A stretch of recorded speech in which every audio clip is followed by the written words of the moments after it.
سب سے پہلے آپ تمام دیکھنے اور سننے والوں کو السلام علیکم۔ میں امید کرتا ہوں کہ آپ تمام لوگ خیر خیریت سے ہوں گے۔ کل میں نے ایک ویڈیو اپلوڈ کی تھی، میں اس ویڈیو کو دوبارہ ری اپلوڈ کر رہا ہوں آج کے دن۔ آپ کائنڈلی اس ویڈیو کو دیکھیں اور اس کو سمجھنا بہت ضروری ہے تاکہ آپ کو پتہ چل سکے کہ کس طرح سے قرآن اور اللہ پر جھوٹ باندھا جا رہا ہے۔ سب سے پہلے دلیل جو ہے وہ میں قرآن پاک سے دوں گا، ٹھیک ہے۔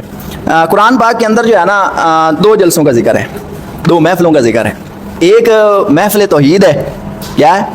محفل توحید، جس کے اندر اللہ تعالیٰ نے فرمایا کہ الستو بربکم، بتاؤ کیا میں تمہارا رب نہیں ہوں؟ تو سب نے، تمام روحوں نے کیا کہا تھا؟ قالو بلا، کہ ہاں یا اللہ تو ہمارا رب ہے، ٹھیک ہے۔ یہ تھی محفل توحید۔ دوسری محفل تھی حضور صلی اللہ علیہ وسلم کے میلاد کی، رسول صلی اللہ علیہ وسلم کی رسالت کی۔ تو اس حوالے سے میرے سامنے جو ہے وہ سورۃ آل عمران ہے اور اس کی آیت نمبر جو ہے وہ 81 اور 82 میرے پاس موجود ہے۔ اس کے اندر جو ہے وہ اللہ تعالیٰ نے ایک عالم ارواح کے اندر، تو عالم ارواح کے اندر جو ہے نا اللہ تعالیٰ نے دو جلسے رکھے، ایک توحید کا جو میں نے پہلے بیان کیا، اور دوسرا جو ہے وہ رسول صلی اللہ علیہ وسلم کے میلاد کا۔ میلاد مطلب رسول صلی اللہ علیہ وسلم کے دنیا کے اندر، میلاد کسے کہتے ہیں؟ انسان کا ماں کے پیٹ سے کدھر آنا؟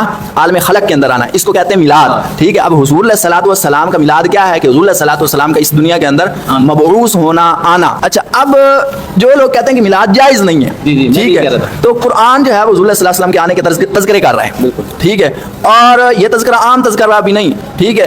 توحید ہوئی تھی اس ٹائم، کافروں کی بھی روحیں موجود تھی، مومنین کی بھی موجود تھی، انبیاء کی بھی موجود تھی، اولیاء کی بھی، رسولوں کی بھی، ہر ایک ذی روح وہاں پر موجود تھا جنہوں نے کہا تھا قالوا بلا۔ پھر جب محبوب علیہ السلام کی محفل کی بات آئی تو اللہ تعالیٰ نے جو ہے وہ ہر ایرے گہرے کو جو ہے وہ اس کی توفیق نہیں دی۔ کیا؟ ہر ایرے گہرے کو اس کی توفیق نہیں دی۔ خواص ہستیوں کو، خواص الخواص جو ہستیاں تھیں، اخص الخاص ہستیاں، ان کو اللہ تعالیٰ نے باقی ساری خلقت سے کیا کر لیا؟ جدا کر لیا۔ قرآن اس نے ہاتھ میں رکھا ہوا ہے، سورہ کا نام بھی بتا دیا، آیت کا نمبر بھی بتا دیا، مگر آپ لوگ جب اس ترجمے کو ریڈ کریں گے، ترجمے کو بھی اسکرین پہ میں آپ کو دکھاؤں گا، دیکھیں گے تو وہاں پر صرف سچی توحید کے علاوہ دوسری کوئی بات نہیں۔ اب اس آیت کا ترجمہ آپ کے سامنے ہے۔ جب اللہ تعالیٰ نے نبیوں سے عہد لیا کہ جو کچھ میں تمہیں کتاب و حکمت دوں، پھر تمہارے پاس وہ رسول آئے جو تمہارے پاس کی چیز کو سچ بتائے، تو تمہارے لیے اس پر ایمان لانا اور اس کی مدد کرنا ضروری ہے۔ فرمایا کہ تم اس کے اقراری ہو اور اس پر میرا ذمہ لے رہے ہو۔ سب نے کہا کہ ہمیں اقرار ہے۔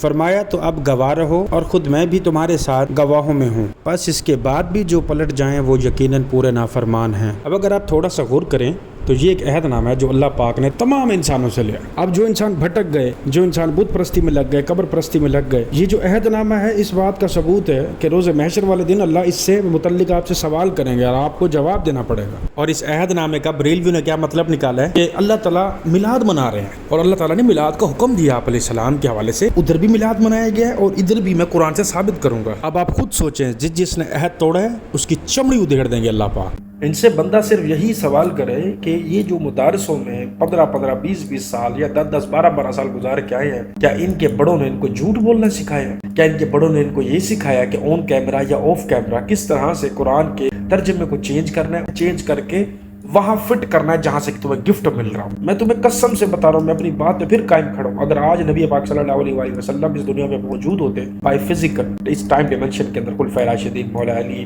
اہل بیت تمام موجود ہوتے، یہ بندہ اور اس جیسے جو بھی بندے جو بھی اس طرح کی قرآن پہ جن کے جھوٹ باندھتے ہیں، اللہ پہ جھوٹ باندھتے ہیں، وہ سلامت نہ ہوتے، ان کی گردنیں سلامت ہی نہ ہوتی ان کی دڑوں میں۔ یہ ایمان ہے میرا۔ طلب قرآن کی آیت کا ترجمہ کر۔ الذین یقیمون الصلاۃ ویؤتون الزکاۃ وہم راکعون، اللہ کے نیک بندے بھی مددگار ہیں۔ کیا ترجمہ کیا؟ دوبارہ کرنا۔ والذین یقیمون الصلاۃ ویؤتون الزکاۃ وہم راکعون، اللہ کے نیک بندے بھی مددگار۔ اس کا ترجمہ ایسے ہے کہ وہ لوگ جو نماز قائم کرتے ہیں، زکوٰۃ ادا کرتے ہیں اور رکوع کرتے ہیں۔ چلو دوبارہ ترجمہ کرو۔ الذین یقیمون الصلاۃ ویؤتون الزکاۃ وہم راکعون، اللہ کے نیک بندے بھی مددگار۔